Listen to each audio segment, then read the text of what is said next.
G'day, I'm Matt Young here for Gloucester Park TV, having a look at the first round of heats for the 2015 TABtouch Perth Inter Dominions. 3 heats over the distance of 2,130 metres, and this preview is proudly brought to you by the Paul Roger Room, which still has tickets available for the grand final day here at Gloucester Park. Having a look at the 3 heats on Friday night, heat number 1 is race number 4. Here we have the 10 starters, with my numbers going with 2, 10, 4 and 3. Number 2, Waylaid, has got the good draw. He's a fantastic horse. He's had 20 starts in his career. He's won 14 of those and been placed on another 5 occasions. He's drawn 2.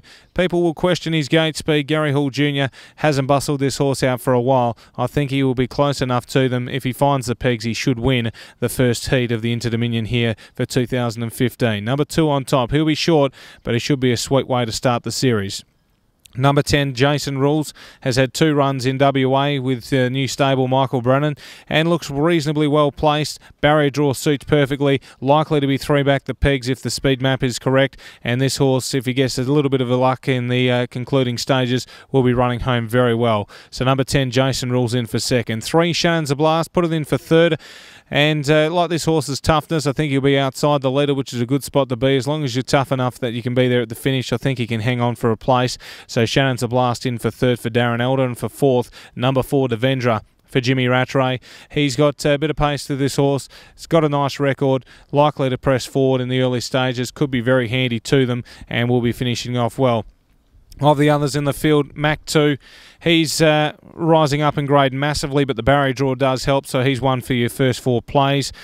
For a reason, didn't really like the horse's run at Pinjarra, but Greg and Sky Bond may have been able to turn that horse around in the last few weeks. Liberty Bell Midfru's drawn awkwardly for it. Easy on the Eye's got a bit of speed, but the form is not really there for Easy on the Eye. Our Hijinks has got the form, but has drawn very wide. Dynamite Dude hasn't won in a while, and that is the field for the first heat of the Inters. We move on to the second heat, which comes up in race number 6 on the card, and here we have through the field 1 Our Blackbird, 2 Flaming Flutter, 3 5-Star Anvil, 4 My Hard Copy, Billy's the Stars, 5 6 Classic American, 7 Lenny the Shark, the Inter Dominion favourite, Major Crocker is 8, Blazin' and Cullen 9, and Mac Alert is 10. 7, 2, 4, 1 here for me. Happy to take the shorter odds about Lenny the Shark. Over the trip, he's had 33 starts, 17 wins and 13 placings, so he's only missed a place on 3 occasions. He was an outstanding win in the Smoking Up, very strong. He's come across to Perth here for David Aiken and Chris Elford to take the reins, who has won races here in Perth. He's won races everywhere, Chris Elford, and Lenny the Shark on top for me. I'll put in 2 Flaming Flutter in for second.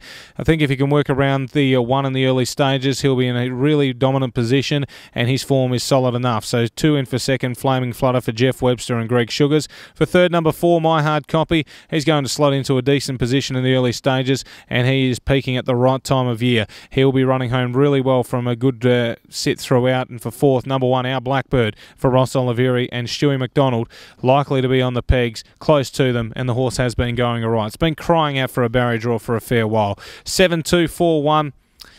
Moving on to the third and final heat for this Friday night, and that is race number 8 on the card. 6, 10, 2, 4 for me here. Number 6 on top, Philadelphia Man. The speed battle will be insane in this. Lover's Delight has got brilliant pace. Better's Fire, outstanding pace. And Mac Beauty, well, what Mac Beauty can do off the gate is unseen here at Gloucester Park since probably back in the days of Has the Answers.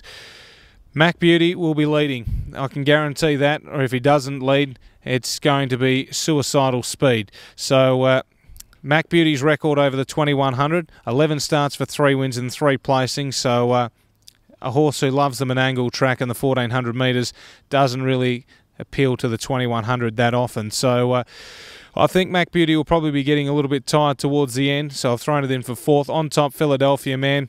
It's come across for Emma Stewart, Gavin Lang to take the drive. The Iceman will probably get back in the field a little bit, but the pace will be that solid that he should be able to come 3 wide, no cover, and be too strong late. Philadelphia Man on top. Number 10, Avanova, which is an avid front runner, but the inside of the back row with the pace on could suit this horse, and if he can work off the pegs at some stage, he'll just keep loafing along into a placing. I think Avanova, it isn't the worst draw he could possibly have. For third, throwing in the 2, Better's Fire. Scratched out of the Bunbury Cup, but his first up run from a let-up was brilliant. I think he can really finish highly here, especially if he can cross the 1 and be on the back of Mac Beauty. If it pans out like that, the 2 can definitely win Bettor's Fire, but if he tries to hold them all out, it could be a really, really fast tempo. They are just brilliant speedsters off the gate, these 3. Lover's Delight from the inside will want to be trying to hold up as best it can to be handy to them. Even if it's 3 back the pegs, isn't going to be the end of the world, but we'll want to be handy to them. Northview Punter, we'll know he's in a race early. Meadow Branch DJ, we'll see how he goes up against the Inter Dominion likes. He's drawn awkwardly in 5. Crusader Banner's tough out in 7, likewise for Cold Major, and also Franco Ledger, who have drawn awkwardly as well. And that wraps up the final heat of the Inter Dominions. So it could be a short way to start, but there's a lot of depth in this year's Inter Dominion. There is plenty of chances. The barrier draws has made the races very interesting, and as we know from past Inter Dominion experiences, that we can never really guess what's going to happen. There are a lot of things that happen. As soon as that green light goes on, it will be all-out war. First round of heats this Friday night. This preview brought to you by the Paul Rogier Room. Tickets available for grand final day, and it will be sensational in that room and have the best seat in the house.